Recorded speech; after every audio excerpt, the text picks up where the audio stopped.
অন্ধকার প্রকোষ্ঠে বসে বছরের পর বছর কাটিয়েছেন, বারবার ফাঁসির মঞ্চে গিয়ে মৃত্যুকে আলিঙ্গন করেছেন, কিন্তু কোনো দিন মাথা নত করেন নাই। তার লক্ষ্য ছিল বাংলাদেশের স্বাধীনতা। এক সাগর রক্তের বিনিময়ে তিনি আমাদেরকে সেই স্বাধীনতা এনে দিয়েছেন। সেই বঙ্গবন্ধুর স্বপ্নের বাংলাদেশ, যার লক্ষ্য ছিল দুটি, একটি স্বাধীনতা, আরেকটি অর্থনৈতিক মুক্তি, বাংলাদেশকে স্বাবলম্বী করা। কিন্তু বঙ্গবন্ধু সেই কাজটি শেষ করে যেতে পারেননি, কিন্তু তিনি ভিত্তি স্থাপন করেছিলেন। এই যে আমান গ্রুপ, আজকে যে বিশেষ করে আমান সিমেন্ট, যার উদ্বোধনী অনুষ্ঠান আজকে, এটাও কিন্তু এখন উৎপাদনে যাচ্ছে, কিন্তু শুরু যখন হয় তখন এটাকে ফাউন্ডেশন দিতে হয়েছে, ভিত্তি প্রস্তর স্থাপন করতে হয়েছে, তারপরে কনস্ট্রাকশন করে এটা প্রোডাকশনে গিয়েছে। ঠিক বঙ্গবন্ধু আমাদের উন্নয়নের ভিত্তি স্থাপন করে গিয়েছিলেন। সেই অবস্থান থেকে শূন্য হাতে যাত্রা শুরু করেছিলেন। গোলাঘরে চাল ছিল না, ব্যাংকের টাকা ছিল না, বৈদেশিক মুদ্রা ছিল না, রাস্তাঘাট, পুল, কালভার্ট, বিদ্যুৎ কিছুই ছিল না। বঙ্গবন্ধু তার বক্তৃতা বলতেন, প্রশ্ন করতেন, আমরা পোস্টার লিখতাম, সোনার বাংলার শ্মশান কেন? সেই শ্মশান বাংলাকেই জাতির জনক বঙ্গবন্ধু গড়ে তোলার জন্য কাজ শুরু করেছিলেন। কিন্তু ঘাতকের নির্মল বুলেটে তাকে সপরিবারে হত্যা করা হয়েছে। কিন্তু দুই কন্যা বিদেশে ছিলেন বলে একদিন জ্যেষ্ঠ কন্যার হাতে বঙ্গবন্ধু রক্তের পতাকা আমরা তুলে দিয়েছিলাম। আজকে তিনি সেই বঙ্গবন্ধু কন্যা, জাতির জনক বঙ্গবন্ধুর সেই দ্বিতীয় স্বপ্ন, সেই স্বপ্ন বাস্তবায়নের পথে এগিয়ে চলেছেন।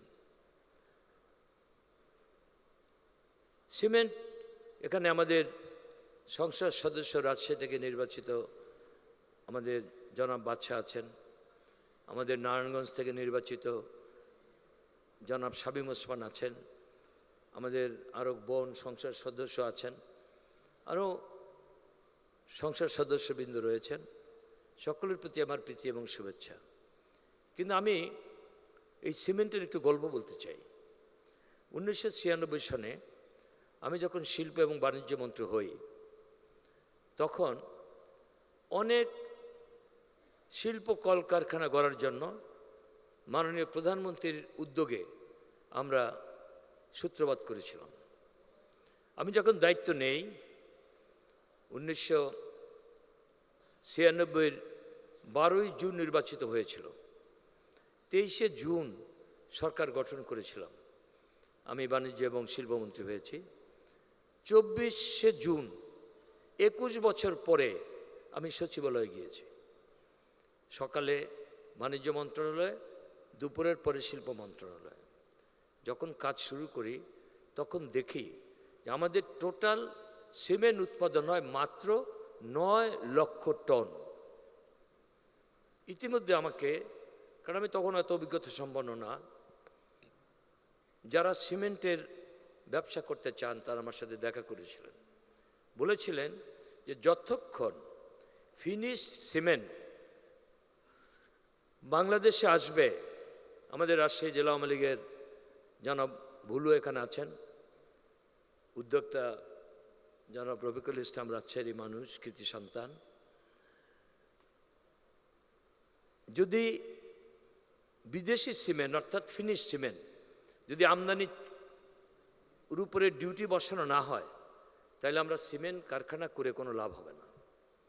তখনই আমি ফিনিশ সিমেন্টের ডিউটি বাড়িয়ে ক্লিংকারের ডিউটি কমিয়ে দিয়েছিলাম। তখন শুধু ছাতক সিমেন্ট ফ্যাক্টরি, আর যেটা আমি আগে, এটা আমার খেয়াল নাই, পবন চৌধুরী যেটা বলেছেন যে কনফিডেন্স সিমেন্ট, অর্থাৎ মোট 9 লক্ষ টন। এই তখনই কিন্তু সিমেন্ট ইন্ডাস্ট্রি হতে শুরু করলো। যেমনি লাফার্জ আসলো, আমি সুনামগঞ্জে জায়গা নিয়ে দিলাম অ্যাকোয়ার করে। লাফার্জের কান্ট্রি ডিরেক্টর ছিল mister Foliet, he is from France, he use to come to my ministry almost every day. And we took a lot of initiative for the establishment of Lafarge Cement Industries, because that is more value-added industry today in Bangladesh, because they are importing limestone from India. এবং এই limestone পাওয়ার জন্য কার্যকর পদক্ষেপ আমরা নিয়েছিলাম। তখন এসেছিল স্ক্যানসাম, এসেছিল সিমেক্স, তারপরে হোন্দাই, তারপরে আপনার শাহ সিমেন্ট, মেঘনা সিমেন্ট অর্থাৎ বসুন্ধরা, অনেক সিমেন্ট ইন্ডাস্ট্রি। 2001-এর 15ই জুলাই যখন আমরা ক্ষমতা হস্তান্তর করি, তখন আমাদের উৎপাদন এসে পৌঁছেছে 7 মিলিয়ন টন, অর্থাৎ 70 লক্ষ মেট্রিক টন। এই হলো শুরু। আর আজকে যেটা বলেছে যে 2.25 মিলিয়ন টনস, এবং আমার রিপোর্ট আছে যে এই বছর নাকি 30 মিলিয়ন টন হতে পারে, এবং আমান সিমেন্ট থেকে আসবে 3.6 মিলিয়ন টন, অর্থাৎ 36 লক্ষ মেট্রিক টন। যদিও number 1 is Shah Cement at the present moment. Their contribution is more than 14%, then Bosundara more than 10%, then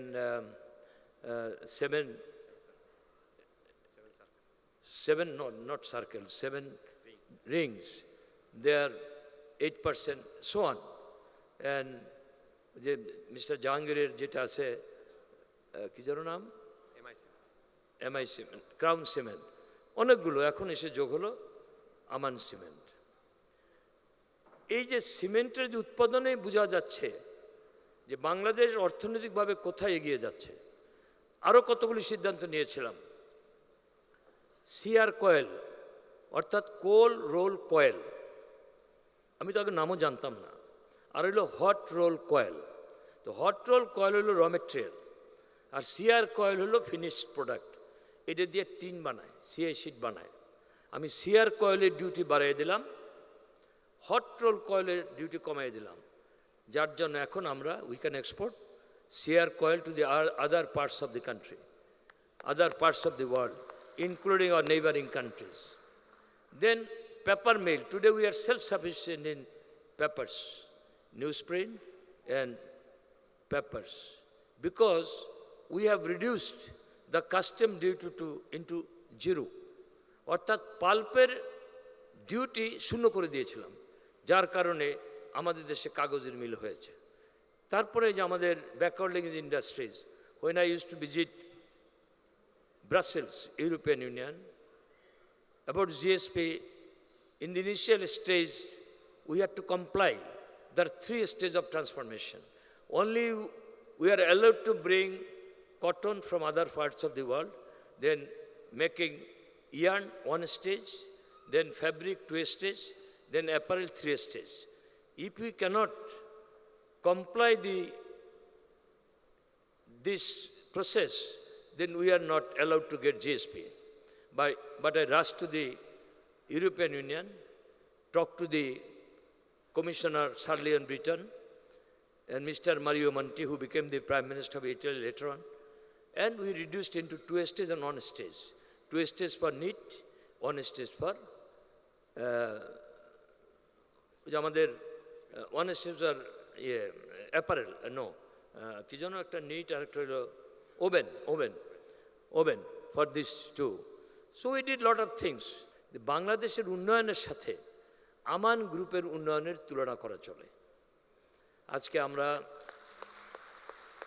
we are ahead of Pakistan in every respect, as it was mentioned by Nobel laureate Amartya Sen. He told that Bangladesh is ahead of Pakistan in social and economic sector. Even in social sector, ahead of India also. If we consider our reserve is $32 billion. In Pakistan, the reserve, because I had the opportunity to talk to the Commerce Minister of Pakistan. He met me in Nairobi when I attended the ministerial conference of WTO, then ministerial conference of UNCTAD. So in international conferences we meet together, and he told me, I asked him, or he asked me, how much you export? I told that our export this year was $34.26 billion. Then I asked him, how much you export? He mentioned $21 billion. Our export is 34.2 billion, and this year we targeted it will reach to 37 billion. And only from ready-made garments, we have fixed our target in 2021, which will be $50 billion. And total export will exceed $60 billion according to our 7-5-year plan. So I asked him, how much you reserve? He said $19 billion. And I told our reserve is more than $32 billion. Their remittance is 14 billion. Our remittance is 15 billion. Their production of electricity is less than 14,000 megawatt. Our production is 15,700 megawatt. So in every economic sector we are ahead of Pakistan. Consider the case. They destroyed everything. In 1971, in the liberation struggle, father of the nation got nothing. So her visionary daughter, Prime Minister Sheikh Hasina, has brought this country to the present position. Then, আমাদের আন্তর্জাতিক বিশ্বে এখন এই যে Kaushik Basu, one of the famous economists of the world, came to Bangladesh in the December of 2015. When I was in Nairobi, I saw in internet, he mentioned that the rural economy in Bangladesh is a model, and other countries of the world should follow it.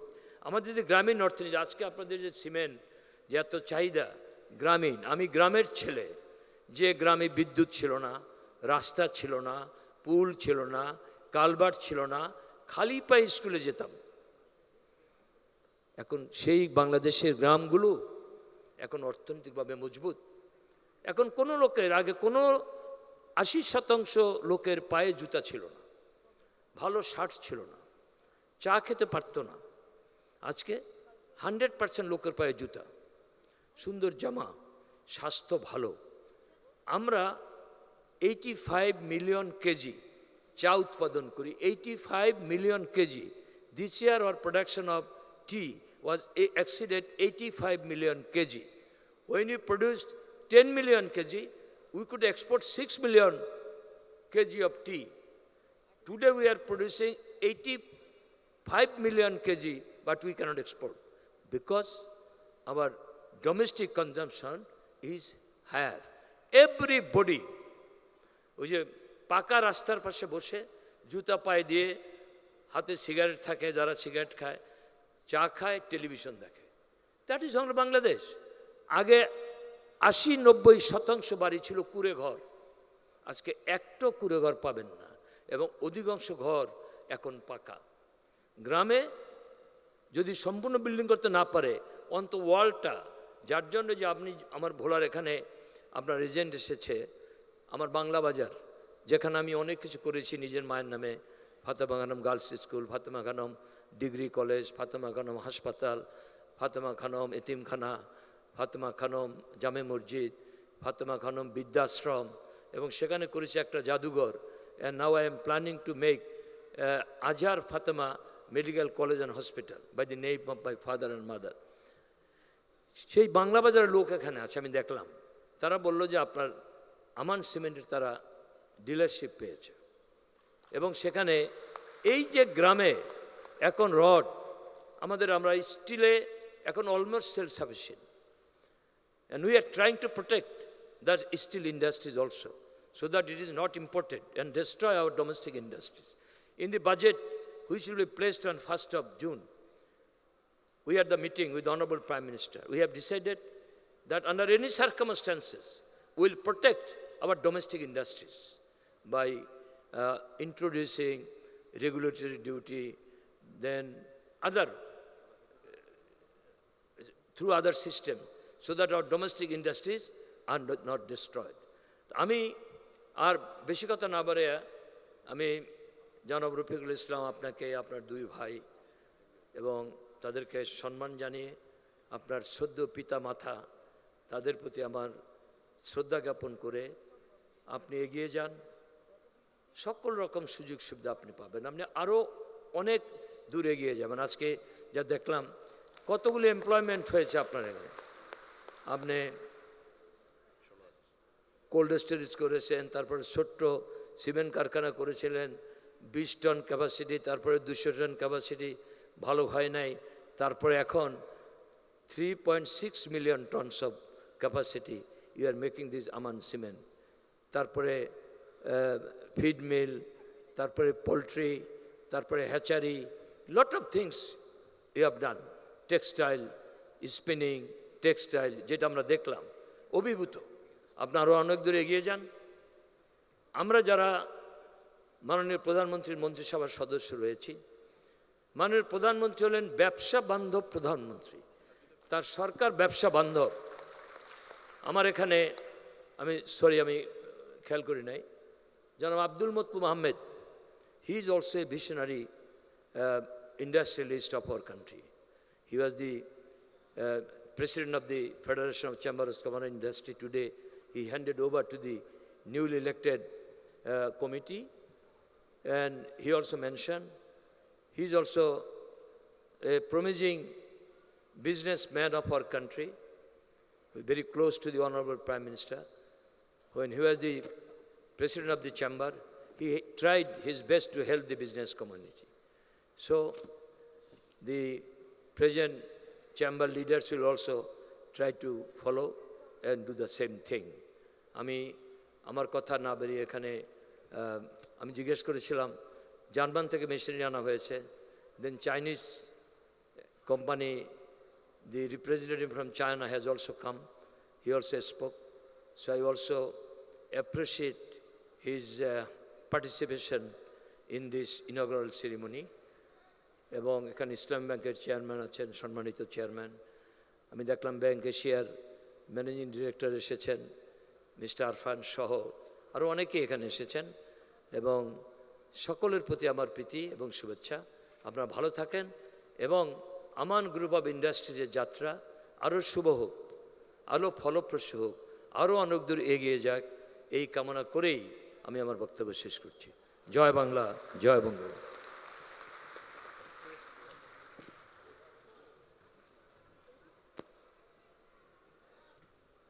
Thank you very much, sir, for your valuable speech. We all believe that your words will inspire all of us to follow your footsteps.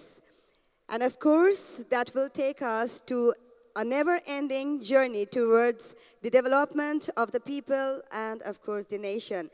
Now, I would like to request the chairman of Aman Group, Muhammad Rafiqul Islam, to give away the momentum to the chief guest of our evening. Ladies and gentlemen, let's give a huge round of applause for this wonderful moment. The Honorable Chairman of Aman Group, Mr. Rafiqul Islam, is handing over the memento and, of course, the special publication of the occasion to the Honorable Chief Guest of today's evening. Moving on, we are almost come to an end of today's gathering. This has been a nice and warm evening for all of us, I believe. We have learned the promises of Aman Sim and have seen a glimpse of their plans to contribute to national development.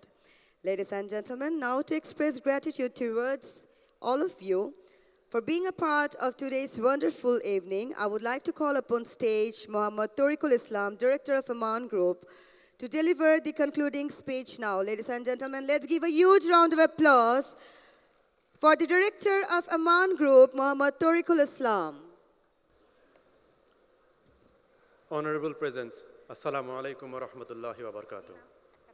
First of all, let us express our deepest gratitude to Allah subhanahu wa ta'ala for allowing us to join in this beautiful gathering at this beautiful evening. And then, let us send salutations to our Master, Muhammad sallallahu alaihi wasallam, his family, his companions, and all those who follow him with excellence up until the day of standing. It's human nature that we always need validation. We need others to tell us that whatever we are doing is right. Ladies and gentlemen, we, 16,000 members of Aman family, are proud to bear witness of this day, 21st May 2017, when many of the dignified persons of this country has joined together to endorse our journey. Among the dignified persons, we have with us the person who was with this country even before it was born. We have with us the person who played active role during the 6-point demand movement of 1966, mass uprising of 1969, who led Mujib Bahini of 71, and who was a political secretary to our great leader, Bangabandhu Sheikh Mujibur Rahman. No doubt, I'm referring to our beloved Sir Tofail Ahmed. Sir, and I'm getting a bit emotional. We haven't seen our great leader, Bangabandhu Sheikh Mujibur Rahman, but we are trying to smell his presence through you. May Allah grant you long life. We have with us members of the parliament and government body. Alhamdulillah, Fazil Hossain Badshah uncle of Rajshahi. We have Sir Shamim Osman of Narayanganj, and we have with us Advocate Hosni Ara Babli with us today. Sir and Madam, thank you for giving us the feeling that the government of Bangladesh itself is present with us here today. Thank you for supporting us and approving our effort. Our Honorable Prime Minister couldn't join with us today, but I'm sure she will learn in details about this program from you. Next, we have with us the person, our leader, the leader of our business community, Sir Abdul Matlub Ahmed, President FBCCI and Chairman Nitol Niloy Group. Sir, we Aman Group, on behalf of the business community, would like to thank you for all the sacrifices you made for us. You could have thought only about your own business, but Alhamdulillah, unlike many of us, you thought about others and other businesses as well. May Allah give you more return for that, for this selfless effort. Honorable Presence, our journey this far would have been really difficult if we didn't get the immense support our financial partners have provided to us.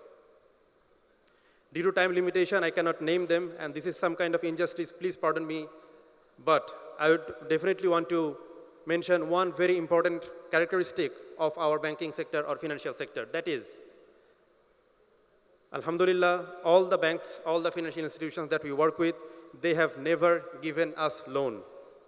I repeat, Alhamdulillah, all the banking sector and the banks we work with have never given us loan. They have given us investment. There is a large difference between giving loans and giving investment. Definitely all of us know the difference. লোনের কথা বললেই মাথায় আসে আমাদের সেই মহাজন ব্যক্তির কথা যিনি গ্রামে বসে থাকেন একটা সুদের হারে টাকা দেন ওনার দেখার প্রয়োজন নাই যাকে টাকা দেওয়া হচ্ছে সে কোন অবস্থায় আছে তাই সে সময় মতো টাকা না পেলে তার উপর একটা ব্যবস্থা গ্রহণ করা হবে যখন সেটাকে বিনিয়োগ করা হয় অবশ্যই আমরা অংশীদার হয়ে যাই আমি বিশ্বাস করি বাংলাদেশ ব্যাংকিং সেক্টর এতটা ডেভেলপ করেছে যে তারা এখন সেই মাইন্ডসেট আমরা নিয়ে আসতে পেরেছি আমরা বিনিয়োগ হিসেবে দেখি এবং আমরা অংশীদার হিসেবে দেখি আমাদের ওনাদের কাস্টমারদের দ্যাট ইজ বিজনেস ফার্মগুলোকে To the other business houses present here, I would like to acknowledge that your presence has boosted the economy. Your work has helped us to set the standard, and you have increased the purchasing power of the people of Bangladesh. Your firmness to maintain the quality has put Bangladesh to the forefront of the emerging world. To our customers, you and us, we are two sides of the same coin. Thank you for accepting us and validating us. I can assure you that the money you spend to buy that small quantity of cement or feed or jute products or cloth from us directly goes to the contribution of the country.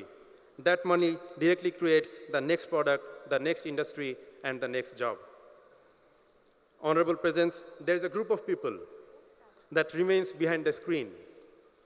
We know that what they are doing, but we do not know them. We do not see them, but they make sure that we are seen. কিছু মানুষ আছেন যারা সবসময় পর্দার পিছনে থাকেন আমরা ওনাদেরকে দেখতে পাই না কিন্তু ওনারা নিশ্চিত করেন যেন আমরা সব কিছু দেখি ওনারা হলেন আমাদের প্রিন্ট এবং ইলেকট্রনিক্স মিডিয়ার কর্মীগণ স্বাধীনতা থেকে শুরু করে আজ পর্যন্ত যত প্রতিকূল অবস্থা আমরা সম্মুখীন হয়েছি আমাদের আশার বার্তা এবং আমাদের পথ দেখিয়েছেন আমাদের মিডিয়া আমাদের যে ৮০-৯০ জন প্রিন্ট মিডিয়ার কর্মী আমাদের সাথে উপস্থিত আছেন তাদের উদ্দেশ্যে আমরা জোরে একটা করতালি দেই Ladies and gentlemen, truly, I love you all. I love you all from the bottom of my heart. But I have to confess that I love a group of people a bit more than I love you. And that group of people is Aman family, my family members, those 16,000 family members. Aman Group. আমি আপনাদেরকে সবসময় আমাদের conference রুমে আমাদের induction প্রোগ্রামে আমাদের যে কোনো মিটিংয়ে, ওয়ান টু ওয়ান মিটিংয়ে সবসময় আপনাদেরকে আমি বলার চেষ্টা করেছি, যেটা আমি কাজের মাধ্যমে, কাজের ব্যস্ততার কারণে বলতে পারি না, যে আপনাকে কত ভালোবাসি। আজকে দেশবাসীর সামনে, আমাদের তোফায়েল আহমেদ স্যারের সামনে, বাংলাদেশ সরকারের সামনে আমি আপনাদেরকে বলতে চাই যে আপনারা হচ্ছেন আমাদের চিন্তার মূল বিন্দু। বাংলাদেশ এগিয়ে যাচ্ছে সামনের দিকে। আমরা অনেক ধরনের কাজের ফাঁকে আপনাদেরকে এটা বলতে পারি না, তবে এই মঞ্চে দাঁড়িয়ে আপনাদেরকে আমি আশ্বস্ত করছি যে আমার শ্রদ্ধেয় বাবা, আমাদের চেয়ারম্যান, আমাদের চাচুরা, আমার চাচু, আমাদের ডিরেক্টর স্যার, তাদের পক্ষ থেকে, যে আপনাদের জন্যই আজকে আমরা এই অবস্থানে আছি। সম্মানিত উপস্থিতি, এই মুহূর্তটা এখন বাংলাদেশের। যেটা আমাদের প্রেজেন্টেশনে আমাদের সজীব স্যার বললেন, যে কথাটা আমার বাবা আমাকে শিখিয়েছেন, যে আজ থেকে 200 বছর আগে হয়তো বা এই মুহূর্তটা ছিল যুক্তরাষ্ট্রের, হয়তো 30-35 বছর আগে এটা ছিল চীনের, হয়তো 20-25 বছর আগে এটা ছিল ভারতের। সেই মুহূর্তটা হচ্ছে এখন আমাদের। এই মুহূর্তে, এই সময়কালটা যখন একটা দেশকে অতিক্রম করে, তখন প্রতি বছর দেশটির চেহারা, তার রূপরেখা পরিবর্তন হয়।